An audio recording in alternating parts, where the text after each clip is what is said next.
Vamos lá. Gente, teorema de Pitágoras é um teorema que é útil quando a gente precisa descobrir uma das medidas do triângulo.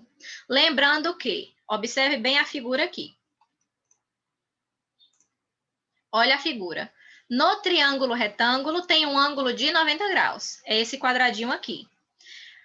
A medida, o lado do triângulo que fica em frente a ele, olha a setinha vermelha, de frente para ele é a hipotenusa. Pronto.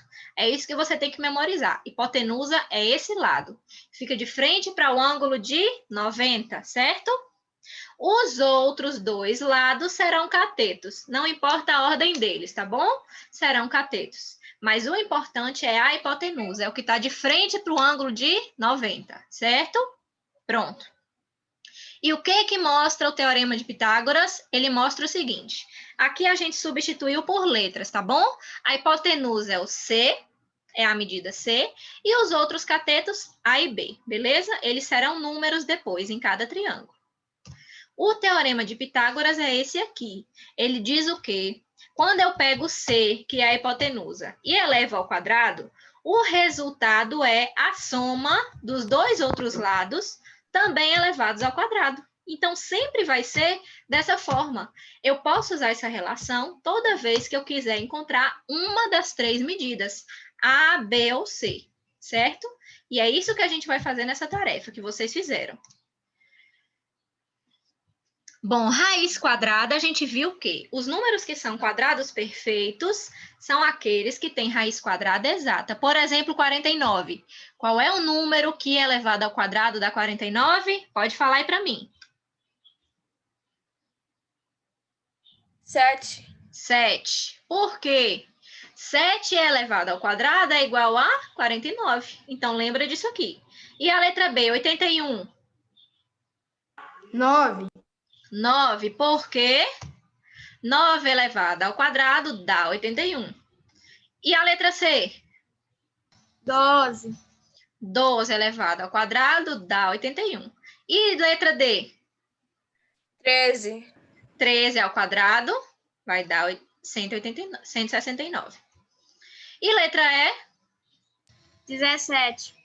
17 ao quadrado vai dar 289. Então, procura um número que multiplicado por ele mesmo vai dar aquele valor da raiz, certo? Quando esse número não é exato, a gente usa a calculadora.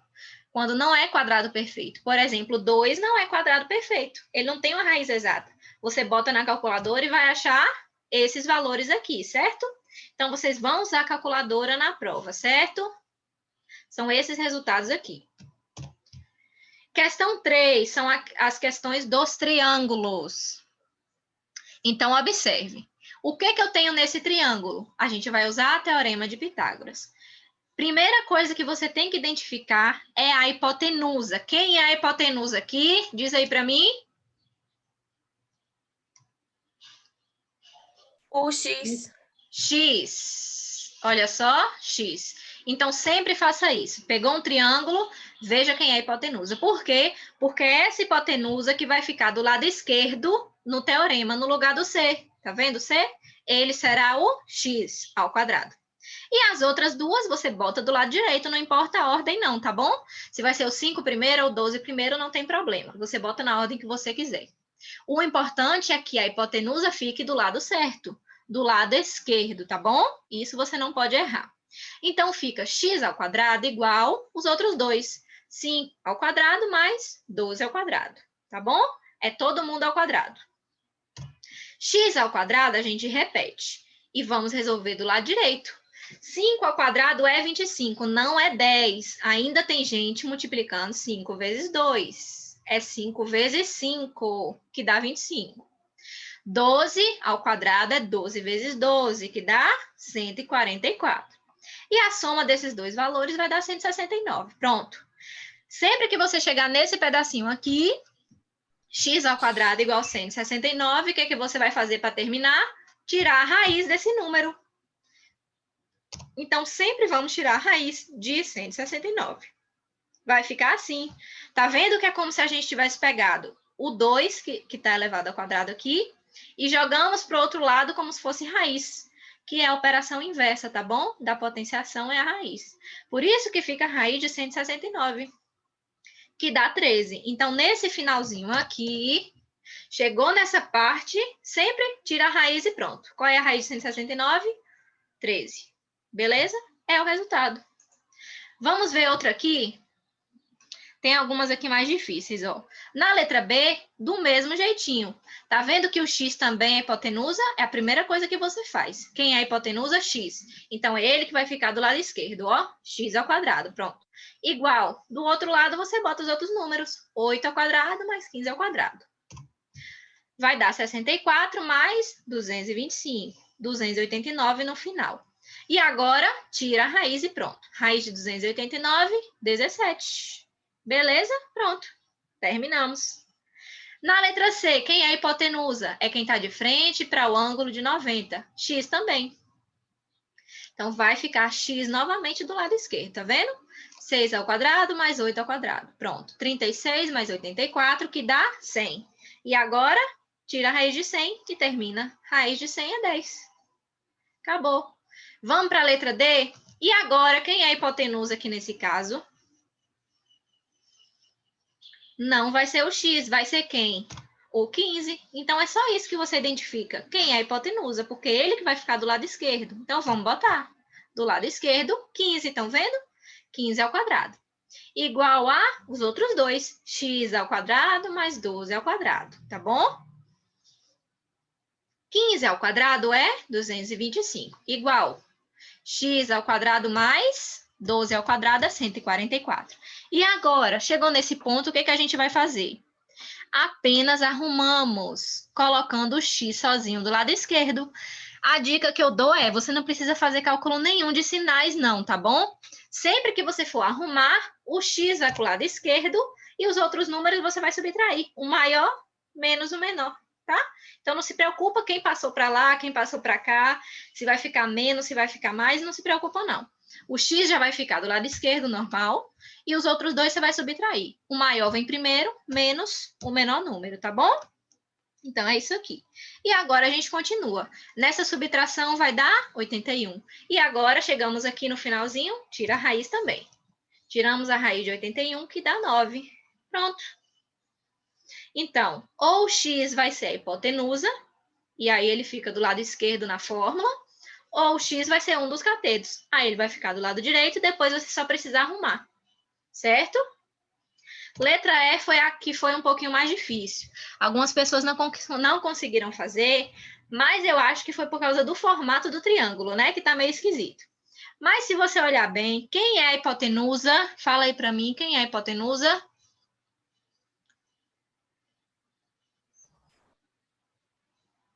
Quem é a hipotenusa nesse triângulo? 25. 25, olha ali. Por quê? Olha o quadradinho ali em cima, é o ângulo de 90. Quem está em frente para ele é esse lado aqui maior, 25.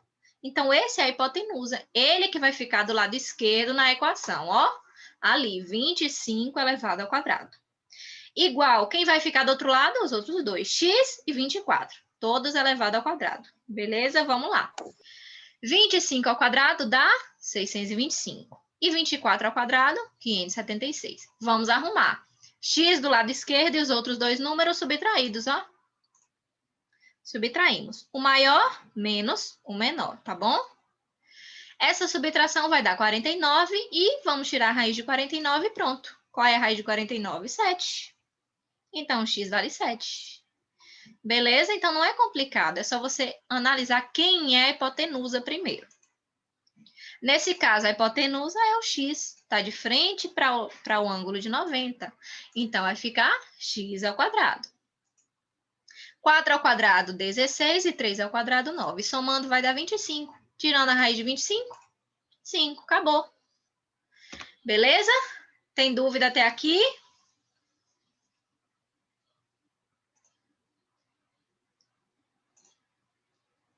Dúvidas? Alguma pergunta? Os meninos que chegaram agora. Não. Afonso, Tarcísio. Não? Então, vamos seguir.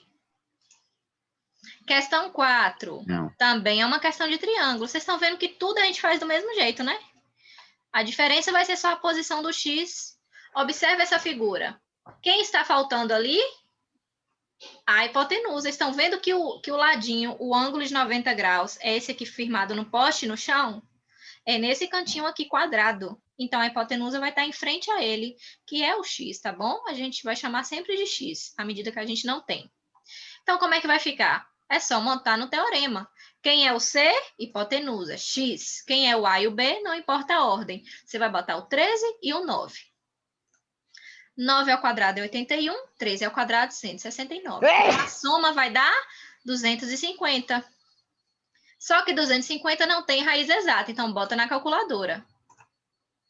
Vai dar 15,81. É a medida do fio, certo? Então, isso aqui é uma questão bem prática, viu? Imagina aí os eletricistas tendo que calcular quanto de fio eles vão gastar, não sei o quê, dependendo da altura do poste. Então, o que eles têm que fazer? Tem que usar esse cálculo, tá bom? Então, é algo bem real. Vamos para 5. O que é isso? Um triângulo também. A gente tem uma árvore que forma uma sombra e temos também uma hipotenusa aqui que mede 9. Estão vendo? Então, o X, nesse caso, não é hipotenusa. A hipotenusa é o 9. Então, vamos botar na forma. O 9 é que vai ficar do lado esquerdo da igualdade. Estão vendo?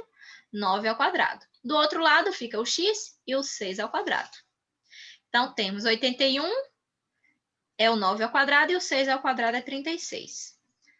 Arrumando, a gente joga o X para um lado e os números vão ficar sempre subtraídos, tá bom? Que vai dar 45. Também não tem raiz exata. Bota na calculadora e vai dar 6,70.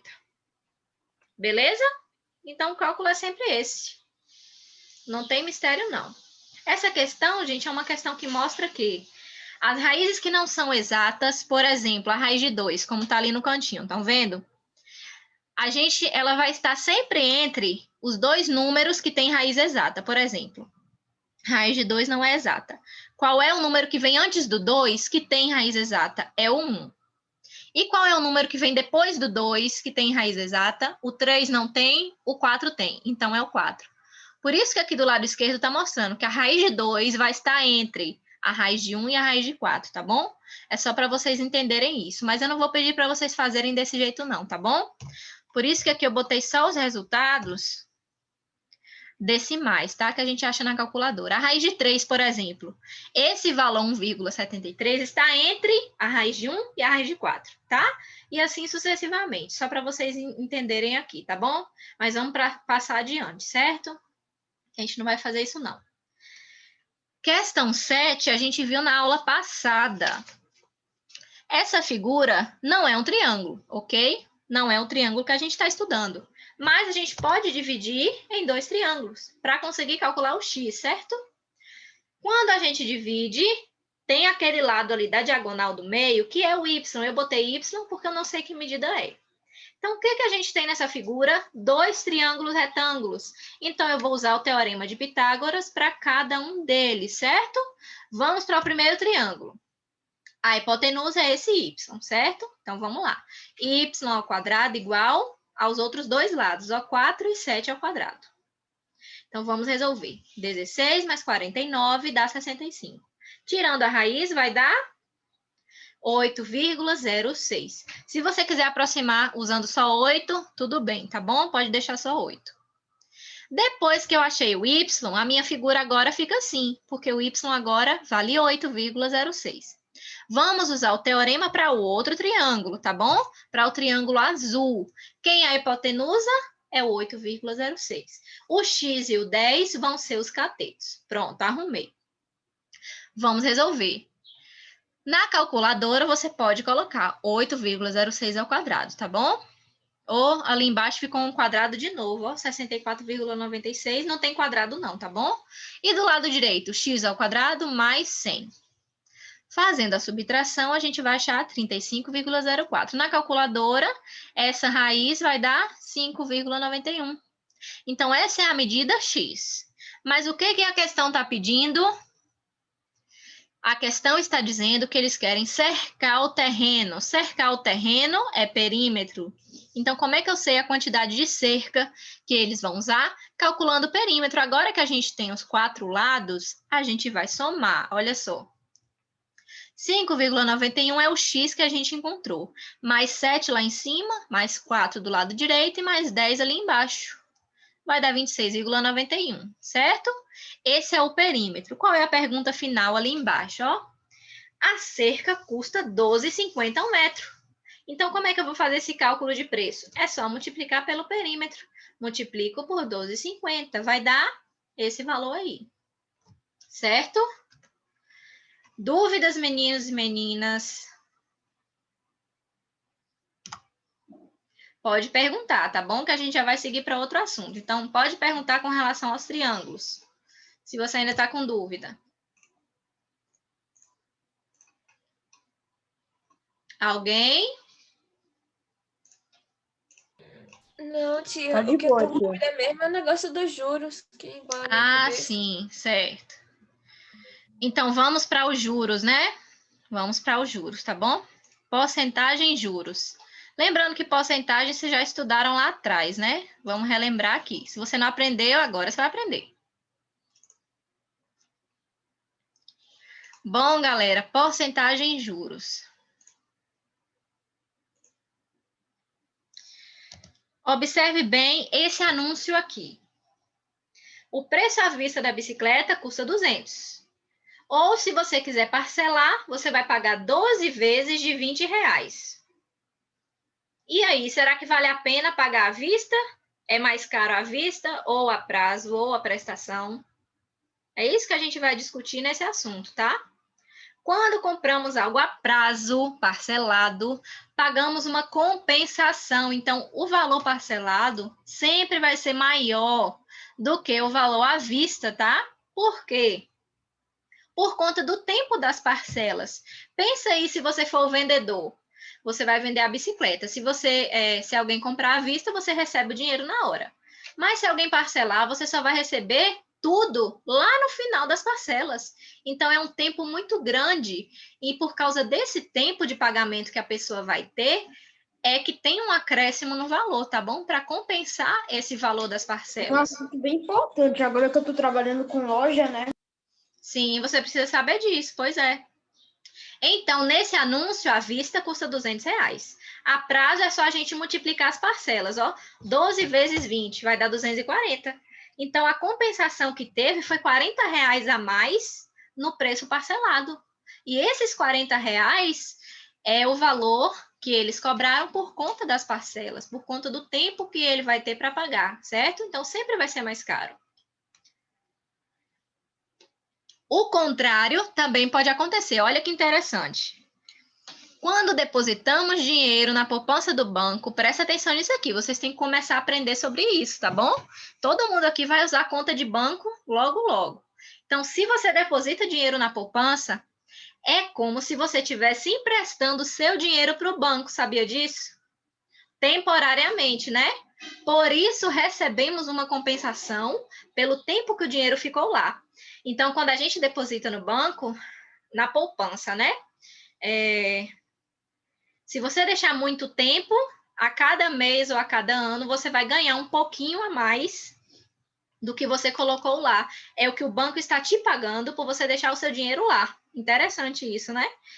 Então, por exemplo, em um banco X, a poupança está dizendo que rende para você 6% ao ano.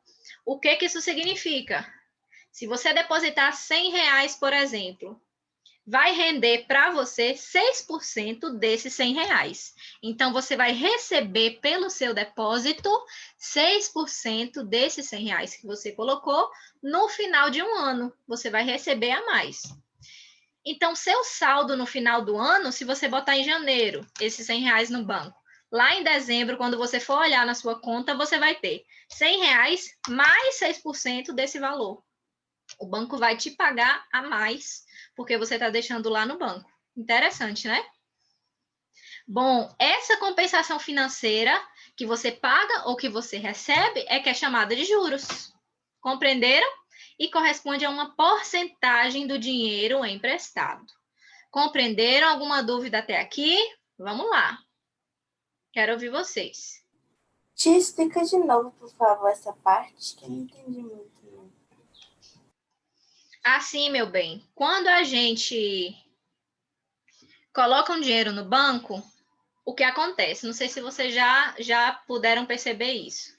Depois de um tempo, 2 meses, 3 meses, 1 ano, se eu botar, por exemplo, R$100 lá, quando eu chegar no final do ano, eu não vou ter só 100, eu vou ter 106. Porque aquele banco rende para mim, na minha poupança, 6% ao ano. A gente vai ver ali na frente, tá? Esse cálculo. 6% de R$100 é R$6, tá bom? Significa que quando eu coloco R$100 no banco, lá em janeiro, lá em dezembro, se eu for olhar na minha conta, esses R$100 que eu deixei lá em janeiro, eu vou ter 106 lá dentro. Eu não tenho só o 100 que eu coloquei. Eu vou ter mais 6% desse valor, porque o banco está me dando dinheiro por eu deixar o meu dinheiro emprestado para eles. É como se o dinheiro que a gente deixa na poupança estivesse sendo emprestado para o banco.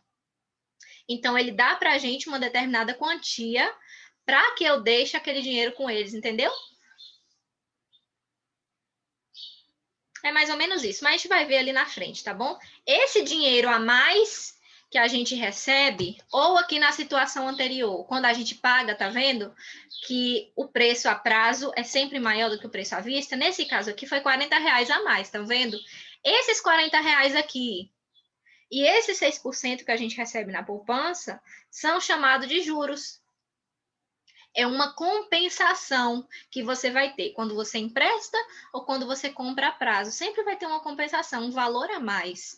Esse valor a mais vai ser sempre uma porcentagem do dinheiro que você emprestou. Então, é isso que a gente vai calcular. O que são esses juros? Como é que a gente calcula, tá bom? Vamos lá. Antes disso, a gente vai relembrar o que é porcentagem, tá bom?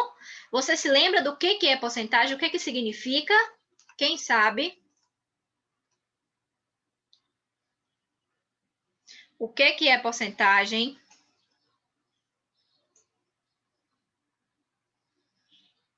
Ou o que significa porcentagem? Que eu me lembre, porcentagem é vezes. Isso, vezes alguma Tipo coisa, assim, né? tipo, Sim. Então, porcentagem a gente vê muito nos descontos, né? Promoção e tudo mais. Então, vamos ver agora. Olha o que significa porcentagem. Significa por cento. Porcentagem por cento. Ou seja, dividido por 100. Então, lembra aí, não esquece nunca mais, ó. Porcentagem por cento. Por 100. Dividido por 100. Então, toda porcentagem pode ser escrito como uma fração. Que fração vai ser essa? Vai ser a porcentagem dividido por 100.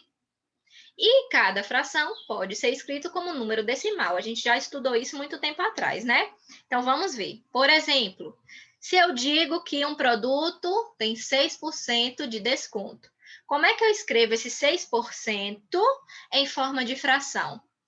É só escrever sobre 100. 6 sobre 100.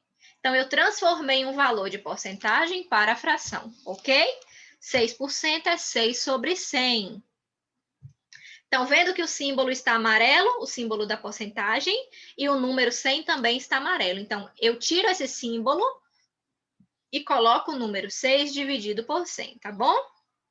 Transformei para a fração. E como é que eu transformo essa fração para número decimal? Quem lembra como é que eu posso fazer 6 sobre 100 em número decimal? Quero ver quem lembra. É algo muito simples. Como é que eu transformo essa fração em número decimal?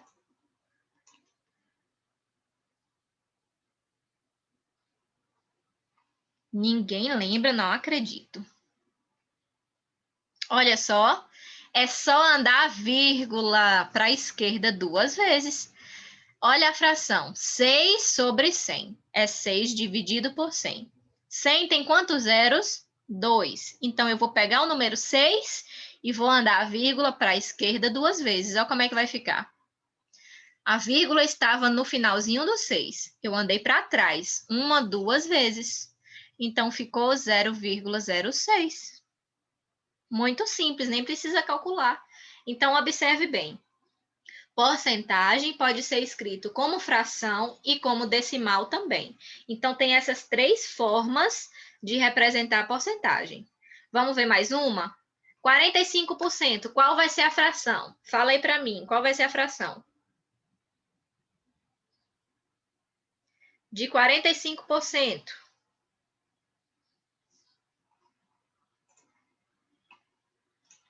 4,5.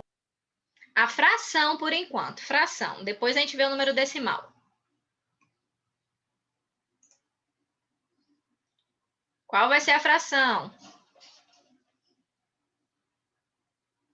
6% é 6 sobre 100. Então, 45% vai ser 45 sobre 100. É só colocar sobre 100, tá bom? Não precisa fazer nada. Pega o número e bota sobre 100. E o número decimal, aí a gente vai andar a vírgula duas vezes. Vai ficar 0,45. Quem falou 4,5, você andou uma vez só. Então, tem que andar duas, tá bom? 0,45. E por último aqui, 3,5% vai ser a fração 3,5 sobre 100. E o número decimal? Anda a vírgula duas vezes para trás. Então, vai ser 0,035, tá bom? Então, é muito simples, tá? É só isso aqui para você transformar. Porcentagem, fração e decimal, certo? Porque em algumas questões a gente vai usar o número decimal, tá bom? Por isso que é importante você aprender a fazer isso aqui, certo? É só andar a vírgula duas vezes para trás. Então, vamos seguir adiante. Relembramos aqui o que é porcentagem. Vamos relembrar como calcula a porcentagem de um valor. Usamos sempre regra de 3. Então, vamos ver esse exemplo aqui. Calcule quanto é 8% de R$200. Como é que a gente faz esse cálculo? Alguém pode me dizer? Como é que a gente vai fazer esse cálculo? Usa a regra de 3. Usando a regra de 3, você coloca 200 em cima, x embaixo e ao lado 8 e 100. Isso. Então, como é que a gente começa a escrever a regra de 3? Você sempre vai usar o valor total como o seu 100%. Então, o valor de referência é sempre o 100%.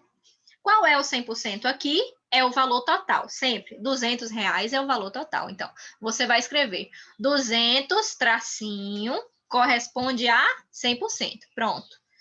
E o segundo valor de baixo vai ser X corresponde a 8%.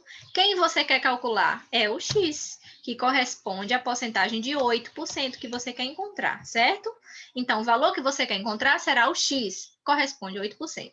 Sempre você vai montar a sua regra de 3 assim, quando quiser calcular a porcentagem de um valor, certo? Então, vamos lá. Como é que a gente resolve? Sempre dessa forma, ó, multiplicando cruzado. Comece sempre pelo lado onde tem o x, tá bom? É a dica que eu dou. Então, comece sempre pelo x, ó, 100 vezes x, 100x, igual. Para que você não tenha que arrumar depois. Do outro lado, 200 vezes 8, 200 vezes 8, tá bom? O sinal da porcentagem você vai tirar, tá bom? Vai sumir no seu cálculo. 200 vezes 8 dá 1.600, então vamos resolver. 1.600 agora, dividido pelo 100, que está junto do x, vai dar 16. Olha que a gente corta os zeros em cima e embaixo. Então, é muito simples, tá vendo? Só cortei os zeros, que dá 16, certo? O que significa isso? R$16 é 8% dos R$200, que é o valor total. Então, se eu disser que um produto está com desconto de 8%, se ele custa R$200, o desconto é de R$16. É só você subtrair 200 menos 16 e você vai encontrar o valor que você vai pagar com desconto. Certo? Tem alguma pergunta aqui? Até aqui nesse ponto?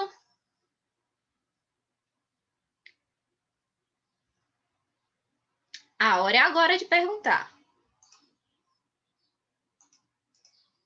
Não? Então vamos seguir.